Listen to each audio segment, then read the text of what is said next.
We belong to the eternal here and now. We did not begin when we were born. Our origin goes back to the beginningless beginning of all things. Our biography is a story of earth and sun and humankind. Do we end when we die? Something eternal is revealed in everything. Our brains and bodies are mosaics of the same unknown that underlies the light, the star, the sea. We do not know what it is, but we live in it, and we call it life. We belong to the oneness from which we have emerged.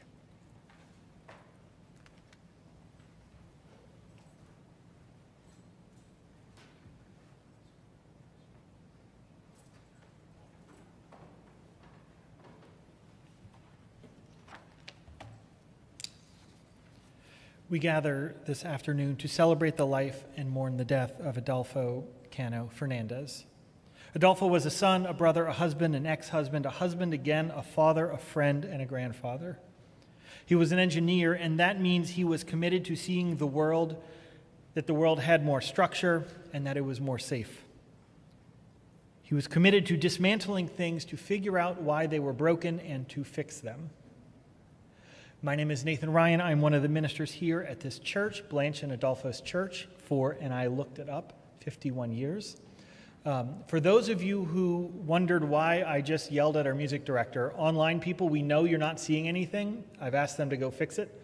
So this is streamed for whoever needs to see this, and currently it's just showing a blank screen. So that is being fixed, and I have to ramble long enough for Lee to get back down.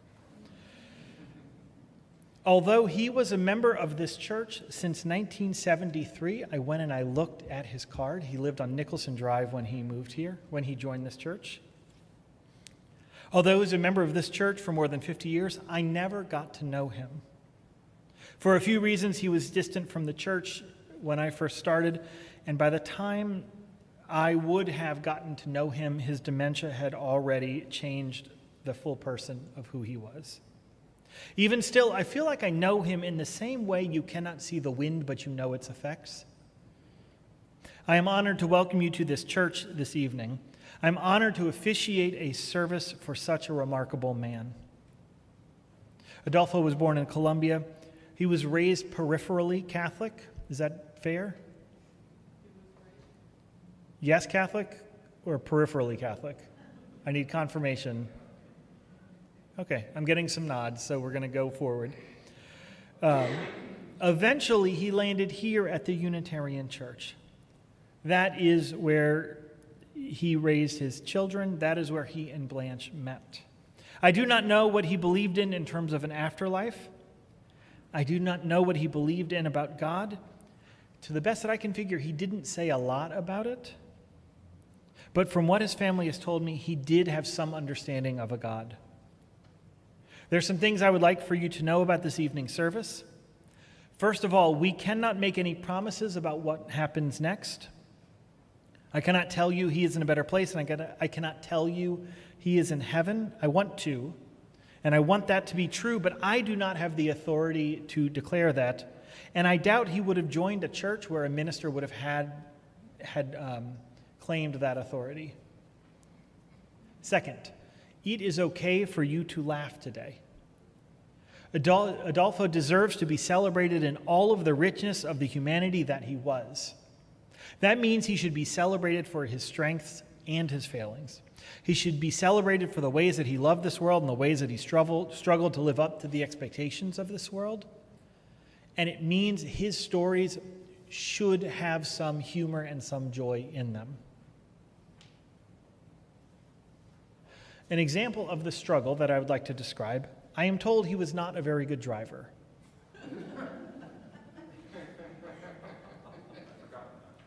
Is this correct? Yes. Online people and not mic'd. Chris said it depends on if he was on a street or not. I wrote the next sentence there's a little bit of chaos on the roads, but I'm not going to read that part. What I'm getting at is he deserves to be remembered not entirely by his driving abilities, but not independent from it. Third, and similarly, he deserves to not be defined solely by his dementia at the end of his life. Who he was as the sickness slowly took him away is not who he always was. And just as we do not get to choose when we are born and we do not usually get to choose when or how we die, dementia is a part of his story, and that part of his story deserves to be told.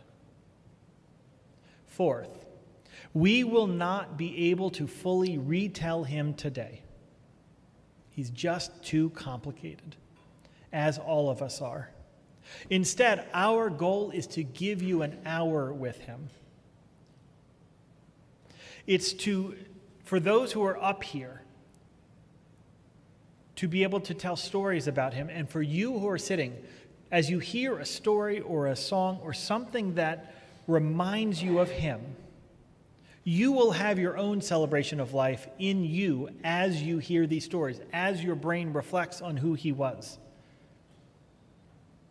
So your muscles will tense, just like they did when he was in front of you. Your eyes will dilate in the same way. You may hear his laugh or smell what he smelled like or notice his handshake or whatever it is about him and you that connected you. So the goal from up here is not perfection. We cannot capture even one full story of his life up here in the time we have. The goal for us is to give you an opportunity for you to do your own work of remembering him. Finally, while you're here together to acknowledge that we came from, we are here together to acknowledge that we came from something larger than any one of us. We came from a mystery, and eventually all of us will return to that mystery. We are all blips on this earth, but we are blips together. We were lucky to be blips in the same realm as Adolfo, and no one person can be fully measured by anything except the effect they have and the love that they have left on this world. So I would like to invite Blanche to come up and light the chalice, and Frank and Chris and David, if you would like also. For those who are not Unitarian Universalist, this is part of how we usually start our service. We've been doing this since at least the 80s, and I'll invite you all to be a part of this.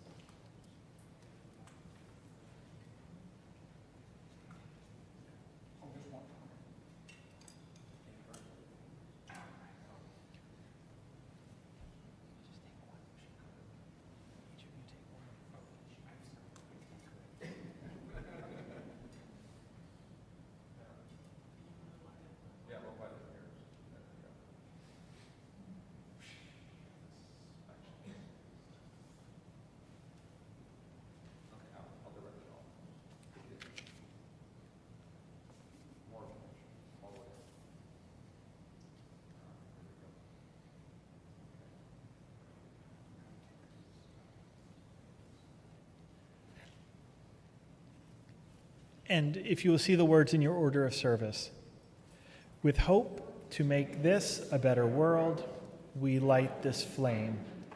Its light is the symbol of the power of love. Blanche, like a good Unitarian, took home our hymnal when it was time for the service, looked through it, and picked out some hymns for us to sing. So I invite those of you whose bodies allow it to stand as we sing this next hymn.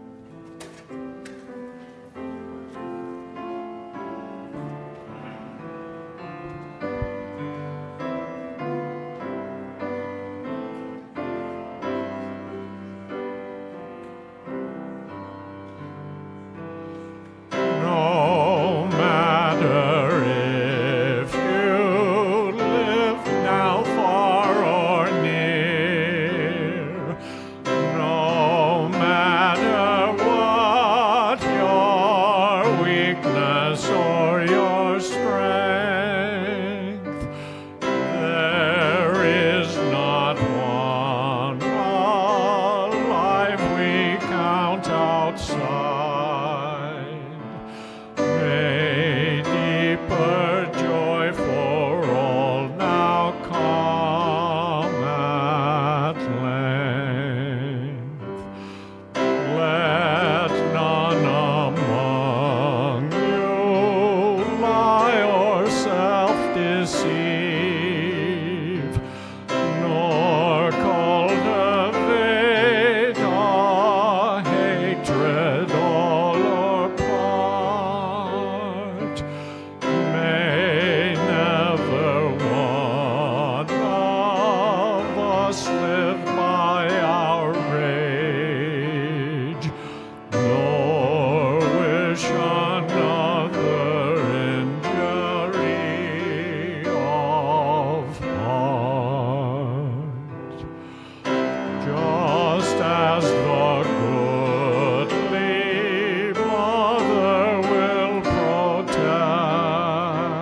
heart beyond all fear and strife.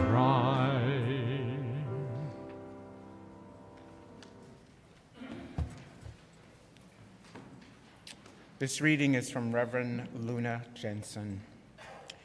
Between our first cry and our last breath, we string together precious moments of life as pearls on a string. Then something or someone breaks the strand and the pearls scatter everywhere. And we are all on our knees on the floor trying to retrieve something that was precious and is now lost. A human life cannot be restrung, but we can gather together the precious memories in deep gratitude for the time we did have together. I refuse to believe that either God or the universe is cruel. That is a human failing. Instead, I trust that nothing is ever lost. All past and present make up this moment.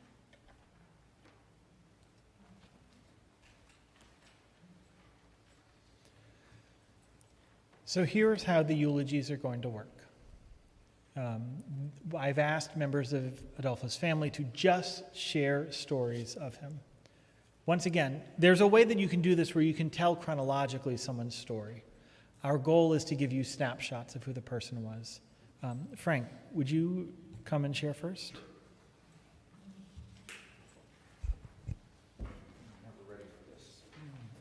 All right. Well, I'm here today to celebrate my father, Adolfo's life, and share with you a few of the things that he gave me as part of my life as well. I'll always remember him most for his curiosity. He always wanted to know how things worked. You could see that in the magazines he's just collected by the thousands. You can see the way he tore apart things. You could see it when he watched TV. He was always asking why, and he kind of loved the surprise, the being wrong. Oh my gosh, I didn't think it worked that way. That was the best part. And I got a lot of that. And it extended not just from technical engineering stuff, which was the core of who he was, but to relationships and the way things worked around the world. Really just pure curiosity. The other thing I remember most about my father is, for him, nothing was ever truly broken. There was always a way to fix something, be it JB weld or screws or wood or metal. There's always some hack he was doing. And again, this is another key thing I took into my life that just stuck with me forever. He also had a wonderful appreciation of beauty around him. He would just stop in the middle of doing something to appreciate some scene, some photograph, some painting, a beautiful woman walking down the street. I swear his head was on a swivel his entire life. I don't know how you put up with it, Blanche. I really don't. But she did, and they were together, and I saw that commitment. And that's what another thing my father gave me is commitment. He embodied what that meant. Because even though he and my mom, Penny, didn't get along and they separated, when he met Blanche, I could see the conflict, I could see the arguments, and I could see them work it out. And it was not always comfortable, but they worked it out. So there was a level of commitment that he not only taught and talked, but lived.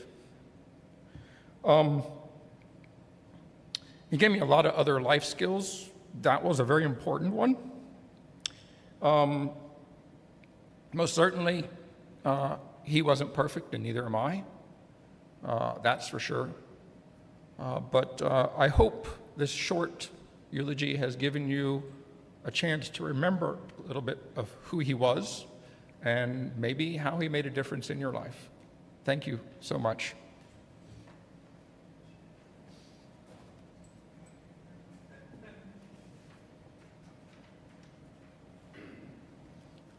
now Chris. So some of this is going to sound probably a little bit redundant, but I'm okay with that. But I'm going to start by giving a little bit of perspective. Adolfo was 96 when he passed, narrowly missing his 97th birthday. He was 17 when World War II ended. So he had a very interesting, very long view of history. When I was growing up, he told me endless stories about his younger life, and it made everything seem so much hard to believe and so mythical. For example, when he graduated high school, he only graduated because a communist revolution burned down his school on accident. It looked like one of the government buildings, and they were burning down government buildings, and the school gave everyone passing grades. Even though he was failing, he graduated.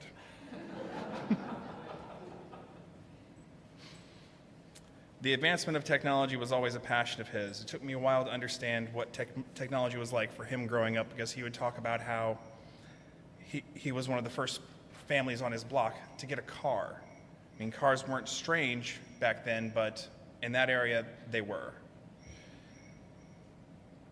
And the car kind of changed Colombia a lot for him when Volkswagens flooded South America. And everyone had a Volkswagen, and he ended up... Ooh, lost my spot.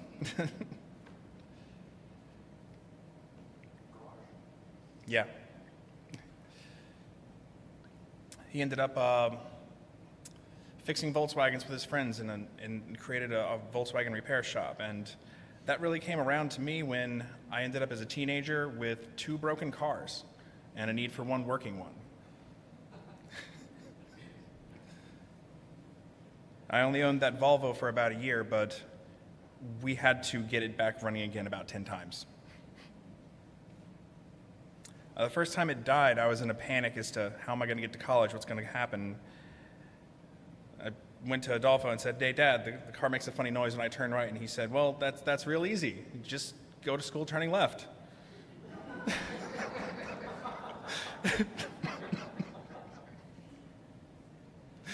Then he laughed at me and said, "Okay, all right, let's go fix it." It took me a while to realize that he was teaching me his perspective of life and his own brand of problem solving, fixing up that car. We did a lot of repairs on it. After about 6 months, it wouldn't do anything. No noises, nothing. I couldn't find anything wrong with it. And he told me to calm down and take the problem apart. We found that the engine wasn't running. He said, "Well, what makes an engine run?" I told him I didn't know. He said, "Well, an engine needs air, fuel, and gasoline. No, air, fuel, and spark." Yes. So we took that apart, and eventually we found out that the car wasn't getting any fuel. And then we were able to trace down what was wrong with the fuel and found a part on the broken car. Boom, it worked. It blew my mind that we were able to take the entire, find the problem just from knowing how an internal combustion engine worked. As I look back, that was always Adolfo.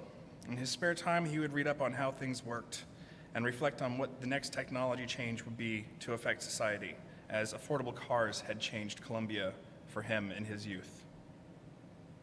I think that's why we bought a computer when everyone else had a Nintendo.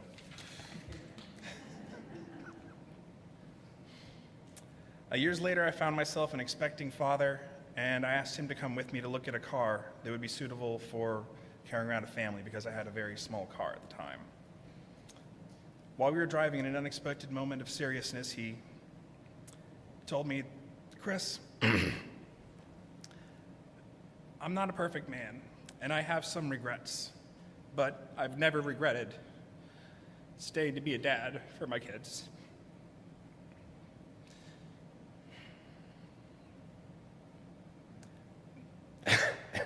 Pardon. Not just a genetic donor, but a dad. He said he wasn't perfect, but he tried his best. And as long as I love my family and try my best, I'll do all right.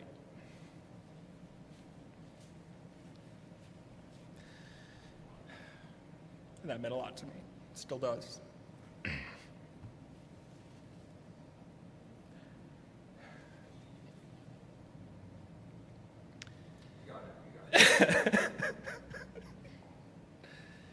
Adolfo was my dad, and he taught me a lot of things, but I think the most important lessons can be narrowed down to a passion for science and reason, compassion for your fellow man, and a deep desire to learn how all things work so he can fix them. But lastly, the most important thing is a good story, because it is with stories that we truly become immortal and pass on our knowledge to the next generation. But always tell them with a few jokes, even if they're bad. Actually, especially if the jokes are bad. That's all I got. Thanks, Chris.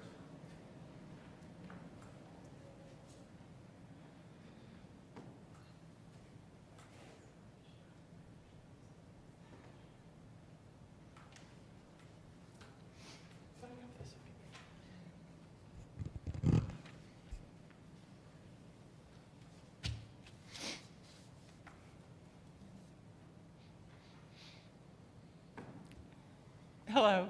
Thank you for coming. I really appreciate y'all being here.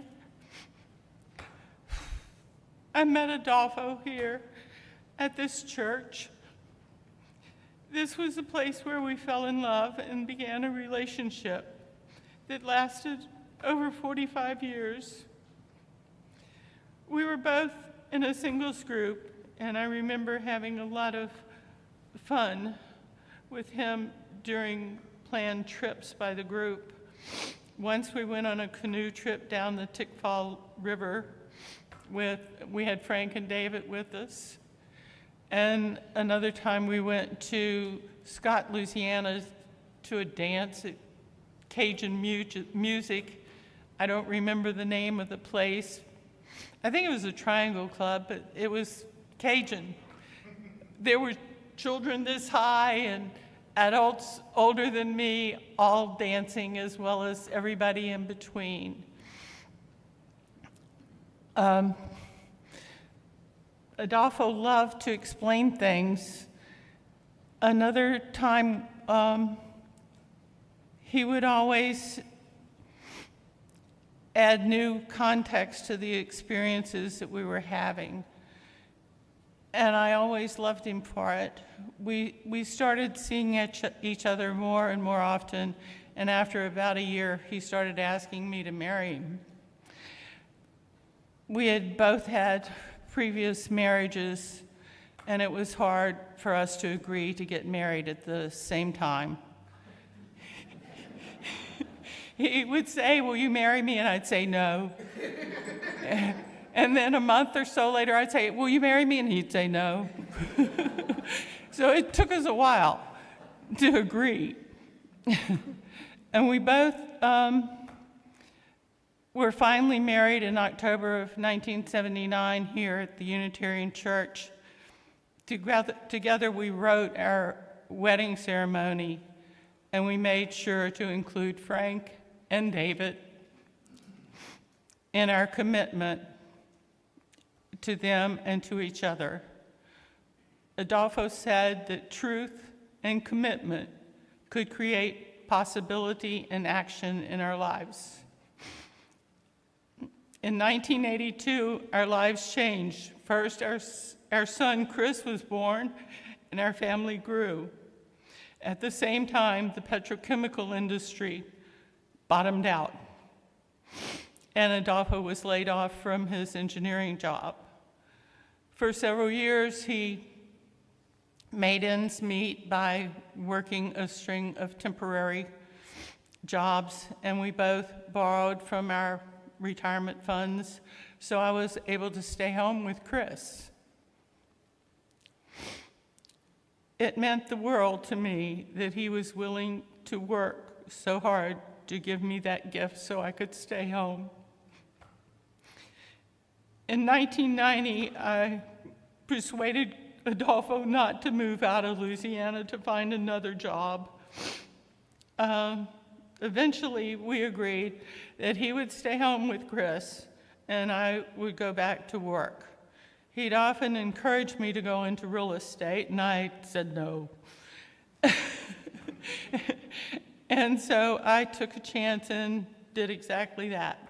I got my real estate license and began working. Chris was in the 4th grade, and Adolfo took care of both of us while I began to work odd hours as a realtor. His encouragement led me to become active in the community service committee and worship committee here at this church. Opportunity arose to be on the mayor's town meeting committee, and Adolfo insisted that I participate. His support and his willingness to stay at home and be a father allowed me to do things that I care deeply about, and his time spent at home allowed him to cultivate a better relationship with his sons, all of them. As the years passed, Adolfo suffered from cognitive impairment, and in 2018, he was diagnosed with dementia. I was heartbroken. One day, he came to me and told me that he couldn't walk anymore. And I asked why he couldn't walk, and he told me he didn't have a dog.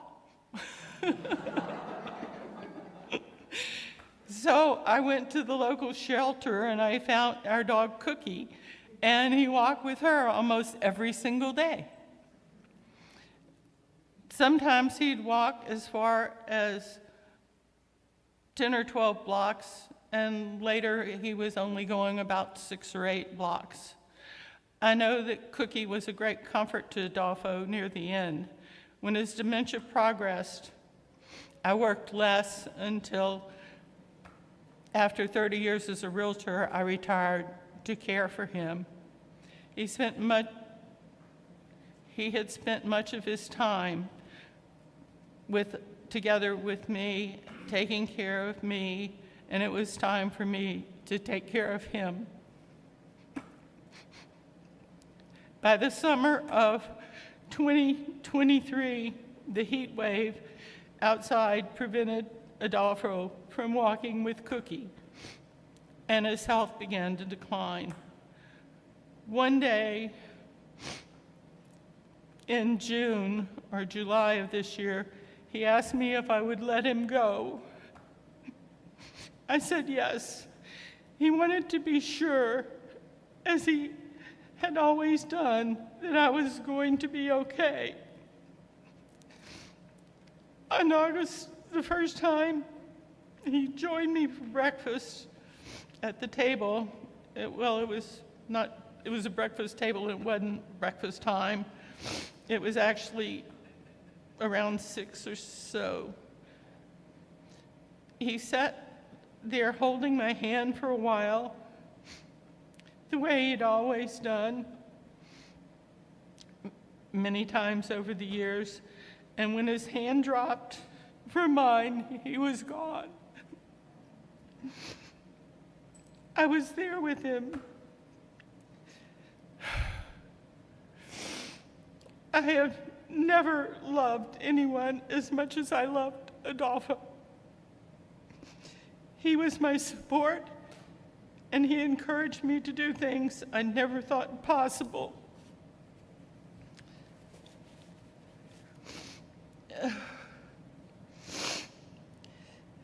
He changed, I changed, we grew together. It was a wonderful partnership. He encouraged me to have a child, something that I'd only considered. He opened my eyes to things I never considered. He changed my life in ways I never thought possible. I'm grateful for the time I had with him on this earth, and I will miss him with all my heart forever.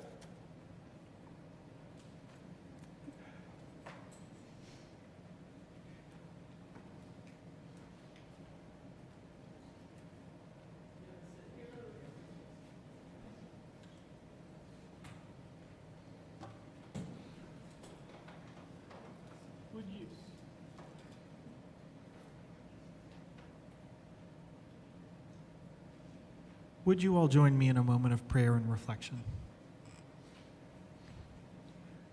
The God that we know when we see love and kindness and hope, that mystery named and unnamed for generations.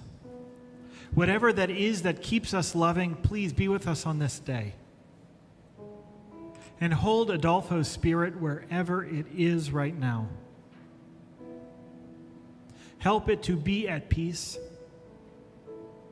Help him to know that he was loved. And for those who are gathered, may your hearts know that you are worthy of love. May you find some peace and reconciliation where you need to find it. May you allow the fullness of this man to exist in your life.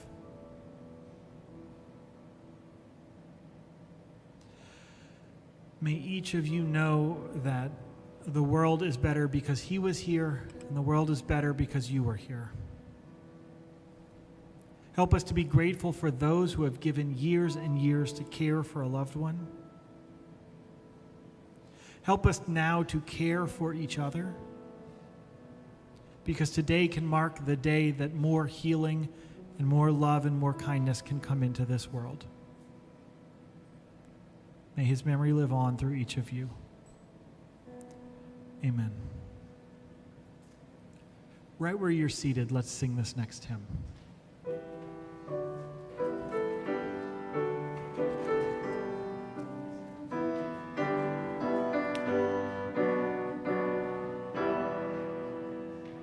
Heart in peace the day before us, praises sing for life and light.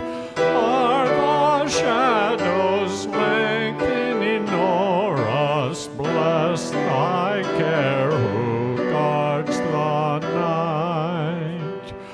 Part in peace with deep thanksgiving, rendering as we homeward tread, love and service to the living, gentle memory to the dead.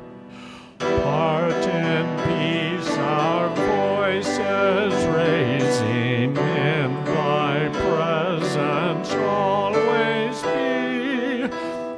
This the worship and the praising, bringing peace to you and me.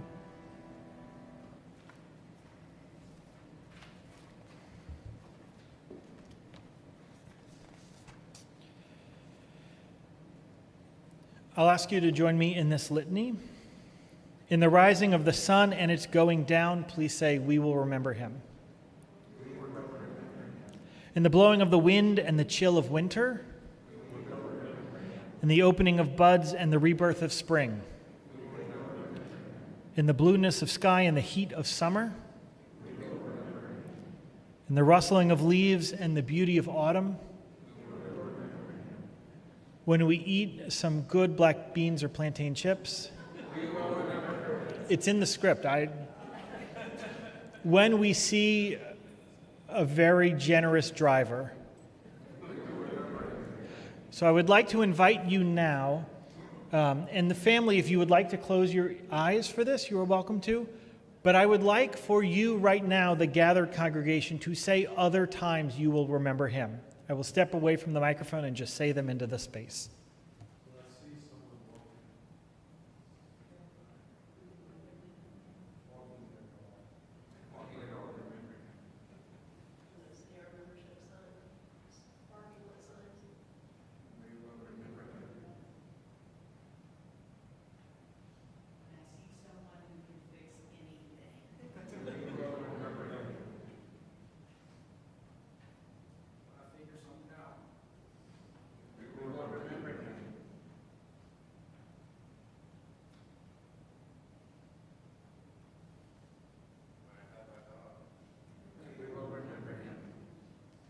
When we are lost and sick of heart,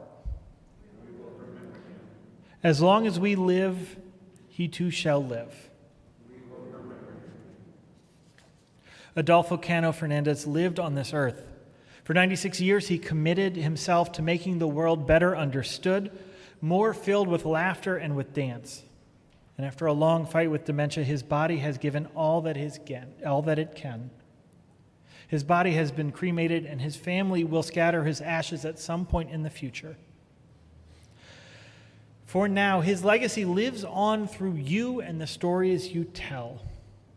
Please start doing that at the reception, where I believe we even have black beans made in his honor. Please let him live on through each of you by the stories you tell, by the ways you love each other, and the way that you better engage in this world. May you know peace. May you know love.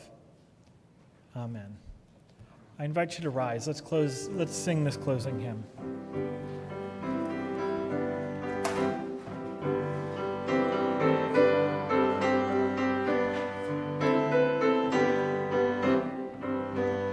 Love will guide us, peace has tried us, hope inside us will lead the way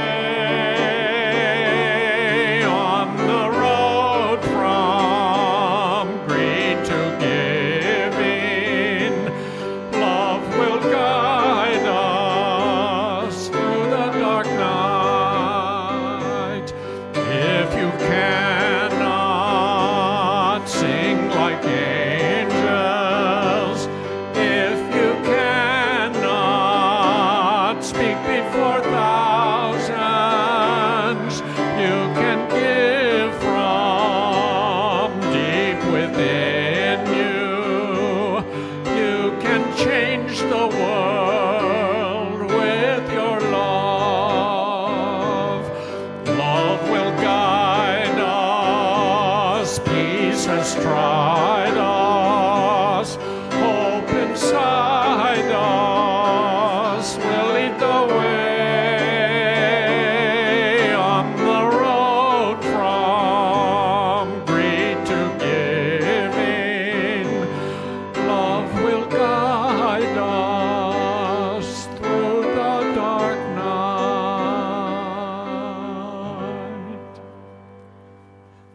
May you go out today blessed. May we be grateful for those who care for people throughout their lives. May Adolfo's memory live on through each of you in ripples we can never understand. Go in peace, go in love. Amen.